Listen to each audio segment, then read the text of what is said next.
A continuación tiene la palabra en nombre del Gobierno el señor vicepresidente primero y ministro de Economía y Comercio y Empresa.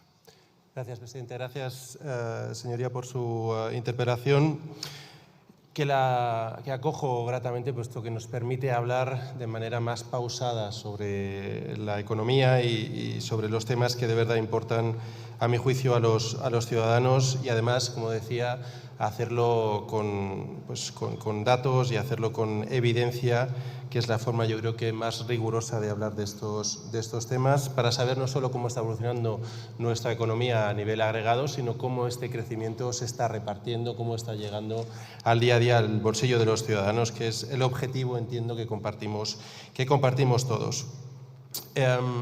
Hay que recordar, y yo creo que esto no está de más, que en apenas 6 años, 7 ya prácticamente, nuestra economía ha pasado por algunos shocks que no se esperaban o que no se han dado en generaciones y ahora se han dado todos juntos. Es una pandemia que no venía con ese calibre en el último siglo, la invasión de Ucrania, el shock energético, que además vino acompañado de un shock de cadenas de valor global que supuso, como he dicho antes, el mayor shock de precios de los últimos 50 años, fragmentación del comercio internacional, otro conflicto con impacto energético, como es en este caso el derivado de la guerra en Irán, con un alto el fuego, como hemos dicho, todavía muy frágil, una situación muy incierta. Y en este escenario, señoría, y quiero recalcarlo de manera muy clara, no solo España está resistiendo mejor que nuestros pares, cosa que no sucedía en shocks en ocasiones anteriores, sino que además estamos liderando en numerosos aspectos, y déjeme que se los desgrane, porque las cifras hablan por sí solas, señoría. 2024-2025, España lidera entre las grandes economías avanzadas en materia de crecimiento. 2026, lo conocimos la semana pasada, el Fondo Monetario Internacional espera que España sea la segunda economía avanzada que más crezca, unas décimas por detrás de Estados Unidos. 3 años liderando a nivel internacional. Si miramos la correspondencia en materia de creación de empleo, el año pasado España, que apenas representa un 10% del tamaño del total de la eurozona, creó el 40% de los nuevos empleos que se crearon en la misma. Pero es importante señalar, y yo creo que podemos intentar entrar en ese debate, que no solo se trata de crecer, sino de cómo estamos creciendo, la calidad de ese crecimiento. Y de nuevo, aquí espero que coincidamos, esta calidad de crecimiento es distintiva con respecto a lo que sucedía en ocasiones anteriores. Estamos teniendo un modelo de crecimiento equilibrado. No solo el haber sido capaces de salir, lo he dicho antes, de shocks como el COVID o la guerra de Ucrania sin cicatrices en nuestra economía, cosa que no fue evidentemente el resultado de la crisis financiera, cuyas cicatrices estamos sufriendo en muchos aspectos todavía hoy, después de más de 15 años de la misma. Somos capaces de crecer sin desequilibrios. Somos capaces de crecer sin desequilibrios externos, por ejemplo, con una capacidad de financiación récord en nuestra economía. Somos capaces de crecer sin desequilibrios fiscales, reduciendo la deuda, reduciendo el déficit.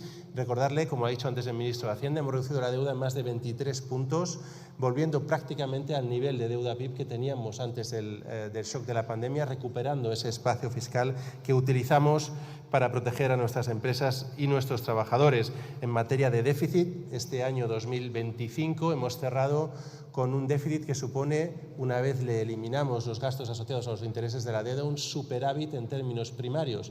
¿Esto qué significa? Es importantísimo, puesto que ya no solo reducimos deuda gracias al buen crecimiento que tenemos, sino que además el numerador, es decir, la responsabilidad fiscal, contribuye también a la dinámica positiva de nuestra deuda. Sigo en cuanto a los efectos o a los elementos positivos de equilibrio de nuestro modelo de crecimiento. Hay otro esencial, y es que los vectores de crecimiento, que evidentemente cuando respondimos a la guerra de Ucrania, cuando respondimos al COVID, era un vector de crecimiento que venía determinado por las políticas públicas, por una política fiscal que contribuyó a salvaguardar nuestra economía, ERTES, por ejemplo, ICOs, COVID, podríamos seguir nombrando implementando el conjunto de medidas que pusimos sobre la mesa, pero hoy día, y esto confirmado por todos los servicios de análisis, las principales fuentes de crecimiento son o provienen de nuestro sector privado, tanto el consumo como la inversión privada. Vea análisis de AIREF, BBVA, Banco de España. Esto es el recorrido que hemos realizado, donde las políticas de respuesta sirvieron para salvaguardar nuestra economía y ahora para ser capaces de relanzarla de manera más decidida, más fuerte.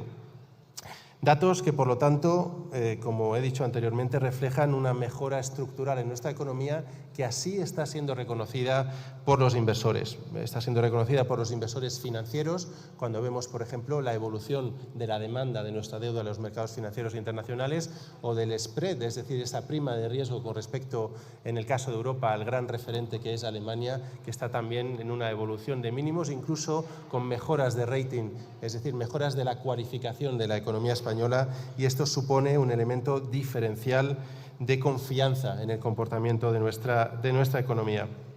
Y, por supuesto, confianza de los inversores que están llegando en materia de inversión extranjera a nuestro país. Mire los datos del Financial Times, donde se ve para todos los países la evolución de la inversión extranjera directa en proyectos nuevos de inversión, lo que llaman proyectos Greenfield, entre el año 2018 y el 2025.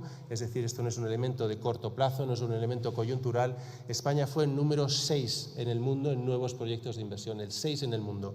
Y si nos centramos en algunos sectores particularmente relevantes, como pueda ser renovables, España fue el segundo del mundo. Si miramos I+D+I, España el cuarto. Si miramos digitalización, inteligencia artificial, el quinto. Este es el círculo virtuoso en el que estamos entrando, en el que hemos entrado en la economía española.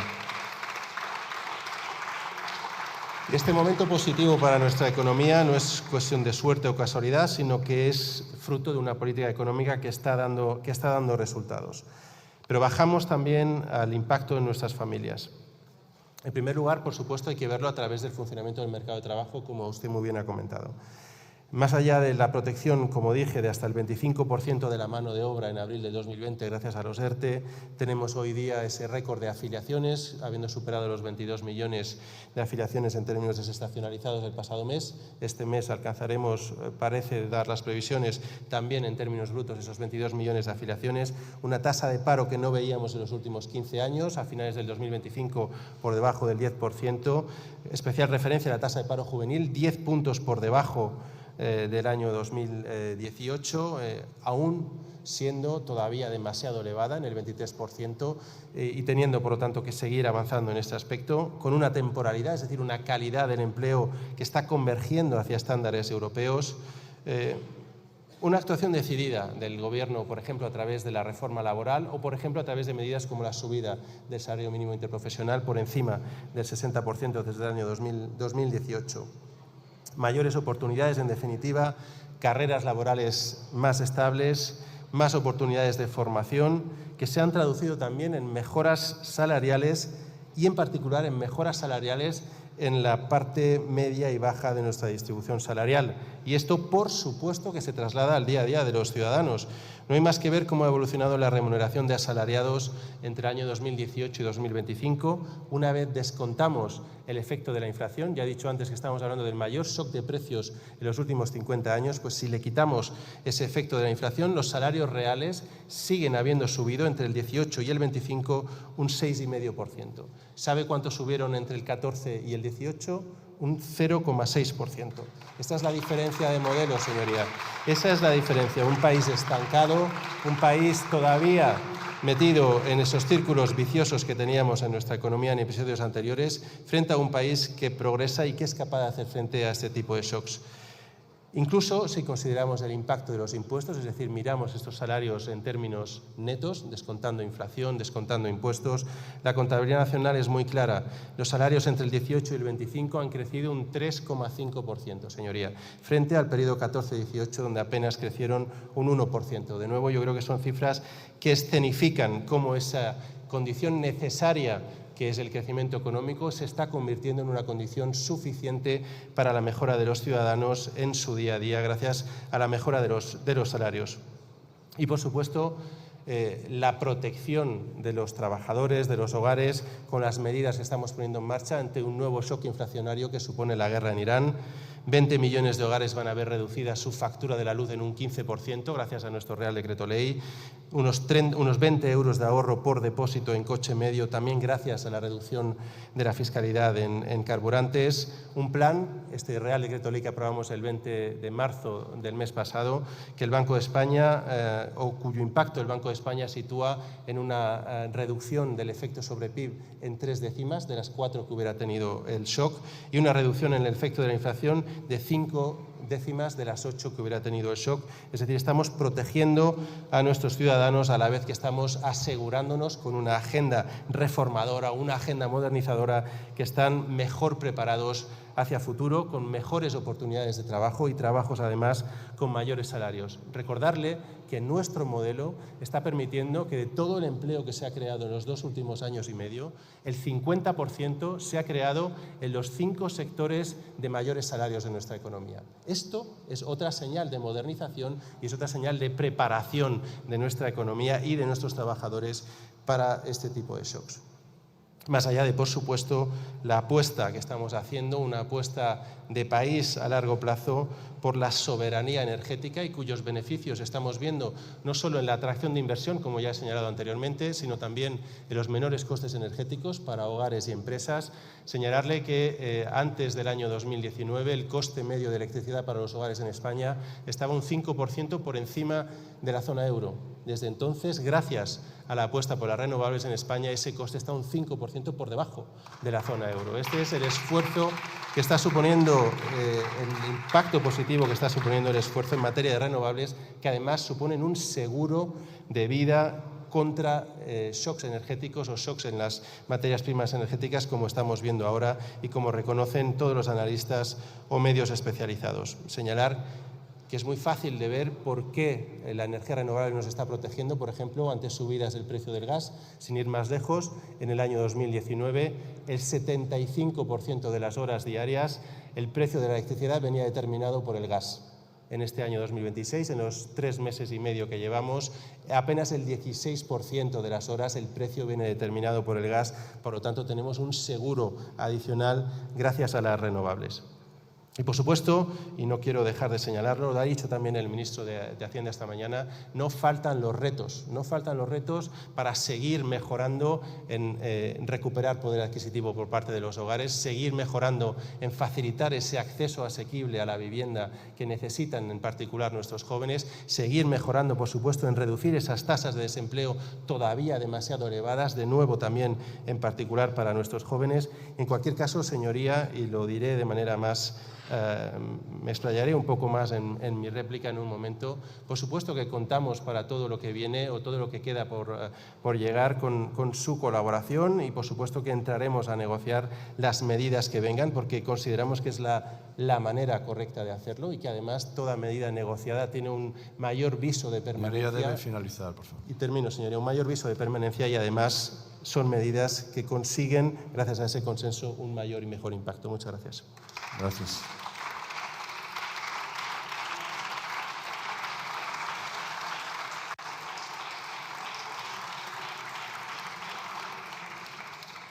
Tiene la palabra el señor Marí Bosón.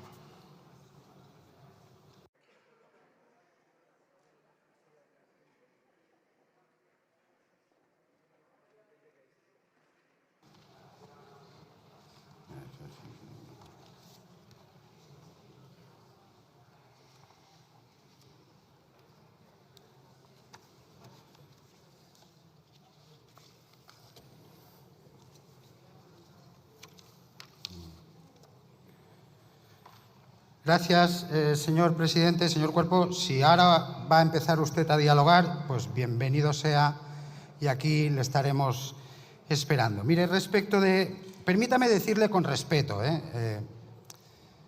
hemos de intentar hacer un ejercicio de bajar del cohete. Hemos de intentar hacer un ejercicio de bajar a la realidad de lo que viven las familias, lo que viven los españoles. Usted ha hablado, para mencionar en su descargo, en el descargo de su gobierno, de los múltiples problemas que hemos tenido. La pandemia, la guerra de Ucrania, los shocks, ¿no? La inflación. Oiga, es que es verdad. Pero pandemia han tenido todos. Y nosotros fuimos los peores. O sea que el elemento diferencial son ustedes. La guerra de Ucrania ha sido para todos. Y a nosotros se nos descontroló la inflación y aún estamos así. O sea que el elemento diferencial han sido que no solo sus políticas ayudan, sino que sus políticas agravan los problemas. Agravan los problemas. Porque en realidad, también, señor Cuerpo, ustedes se dedican a maquillar los problemas, no resuelven ni uno. Usted hablaba de datos y hablaba de crecimiento y hablaba de deuda. Oiga, ¿de qué crecimiento hablamos? Empecemos por aquí. ¿De qué crecimiento hablamos? ¿Del real o del maquillado? Sí, no, permítame, no soy yo. La señora Calviño, en sus memorias, dijo que había ayudado al INE a calcular un crecimiento mayor y a evitar que se calculara un crecimiento infravalorado, algo ilegal en la Unión Europea, ¿no? Por tanto, explíquenos de qué crecimiento hablamos. Pero es que además la IREF señala que, como ustedes se han dedicado a rehacer continuamente todos los trimestres, la IREF dice, oiga, yo he hecho en falta transparencia, creo que hay un poco de opacidad. No se pueden rehacer las series de crecimiento para observar qué parte del crecimiento se debe al cambio metodológico y qué parte del crecimiento se debe a un cambio en la estructura económica de nuestro país. Esto lo dice la IREF. Por lo tanto, ¿de qué crecimiento hablamos? Por otro lado, ya le he explicado anteriormente que nuestra interpretación es que su crecimiento no ha sido ni transformador, ni sostenible, ni ha sido inclusivo. Pero es que además usted también, me permitirá decírselo, retuerce los datos. No es bueno venir a sede parlamentaria a retorcer los datos o a decir cosas disfrazadas que nos chocan con la realidad. Usted dice, no, los salarios reales, hombre, hagamos la cuenta bien. Los salarios reales netos de impuestos. Y entonces comparamos 2018 con ahora y resulta que es un 3,4 menos. Los salarios reales netos, en términos medio, es un 3,4 menos. Estos datos los ha dado el señor Jon González. Al menos el señor Jon González nos explica cómo llega al dato. Usted viene aquí, lanza datos y no nos explica nada. Y luego nos enteramos por las memorias de la señora Calviño que sus datos están retocados.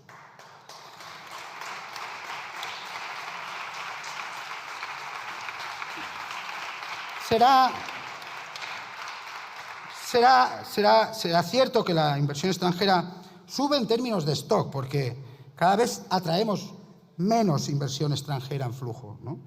El dato más bajo desde 2021, 30.764 millones en 2025, un 46% menos que en 2018. Y el incremento de recaudación de estos años, pues también la AEREF señala que un 40% del aumento de la recaudación total se debe a la progresividad en frío, eso que no han querido hacer ustedes, que es aliviar a las familias. Por tanto, señoría, le daría más datos. Un 18%, ustedes han estrechado la clase media en un 18% y han multiplicado por 6 la gente que se considera de clase baja o pobre. El 16% de los hogares no pueden mantener una temperatura adecuada para sus hogares. El doble de cuando gobernaba el PP, lo de la pobreza energética, señor Cuerpo. En fin, señorías, nuestro país tiene que afrontar grandes retos para mejorar. Nuestros jóvenes tienen que tener una oportunidad. Nuestras mujeres tienen que poder aspirar a romper los techos de cristal. Aquellos que están en situación de discapacidad o de dependencia, los vulnerables, todos ellos necesitan, en primer lugar, un gobierno limpio, segundo, un gobierno que gobierne y un gobierno ambicioso. Por eso convocamos a todos ellos a una nueva frontera, a un gobierno mejor. Muchas gracias, señor presidente. Gracias.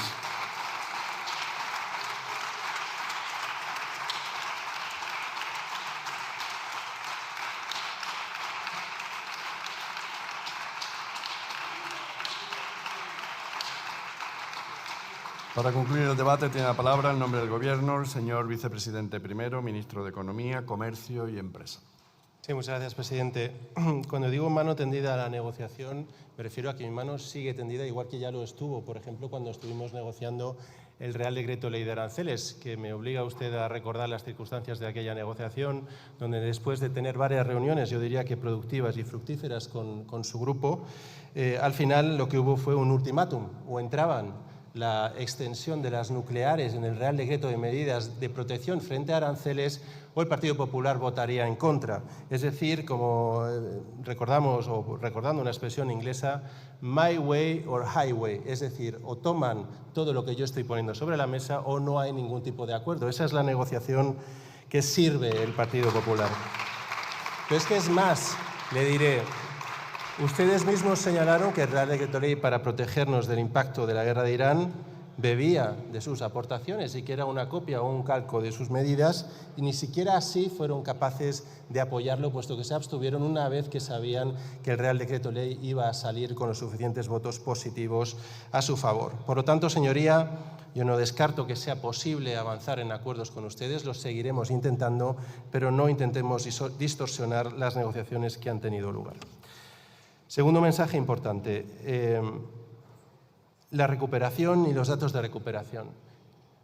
Esta táctica de si no me gustan los datos, ataco a la institución que los produce, debería de llevar a, si usted tiene algún problema metodológico, técnico, de cualquier elemento, a que vaya y ponga una denuncia específica sobre la actuación del INE o de Eurostat, que es la institución que ha validado las revisiones periódicas que ha realizado el INE, al igual que el resto de servicios o institutos estadísticos de Europa, sobre todo debido a la complejidad de realizar contabilidad nacional en el momento del COVID.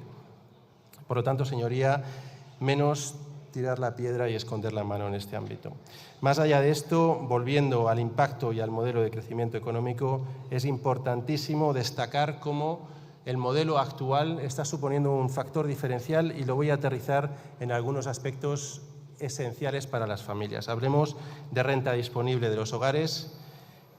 Datos de la OCDE, donde podemos comparar cómo evolucionan con respecto al resto de los países. Renta real, es decir, corregido por la inflación, disponible, es decir, teniendo en cuenta transferencias e impuestos, de los hogares, y en términos per cápita, es decir, teniendo en cuenta también el incremento de la población. Pues bien, desde el inicio de la guerra de Ucrania, es decir, del shock de inflación, en España ha subido un 8%, en Estados Unidos un 7%, en Italia un 5%, en Francia un 4%, en Alemania un 1%. Este es el mensaje y el resultado diferencial del modelo español, incluso cuando lo comparamos contra las principales economías del mundo.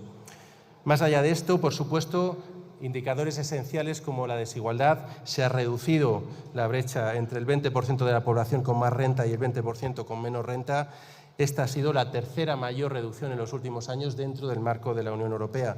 Pero si vamos, por ejemplo, a la situación específica de los hogares, hablaba esta mañana, le comentaba al señor Bravo la encuesta del CIS sobre la situación de los hogares en España, donde 2/3 señalan que su situación económica es buena o muy buena, pero también tenemos, por ejemplo, la comparativa que hace 40DB con la situación con respecto a la guerra de Ucrania, donde dice e infiere que el porcentaje de hogares que son capaces de ahorrar a final de mes, desde el año 2022, ha subido en prácticamente 10 puntos. Y los que no llegan a finales de mes se han reducido en 6 puntos, del 18 al 12%. Por supuesto que siguen siendo demasiados hogares con dificultades para llegar a final de mes, y por lo tanto eso lo que nos hace es ratificarnos en la necesidad de seguir implementando una hoja de ruta que, como he dicho, está teniendo éxito, y una hoja de ruta que estamos, en este caso, probando que funciona. Un modelo que protege a los ciudadanos, hogares y empresas, y un modelo que además nos prepara hacia adelante para que España siga siendo líder en materia de crecimiento, pero también en materia de reparto justo de ese crecimiento para todos. Muchas gracias. Gracias.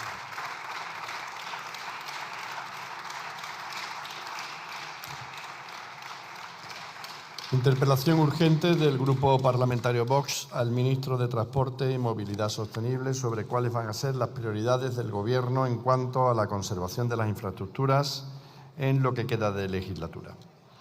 Para su defensa tiene la palabra la señora Rueda Perelló.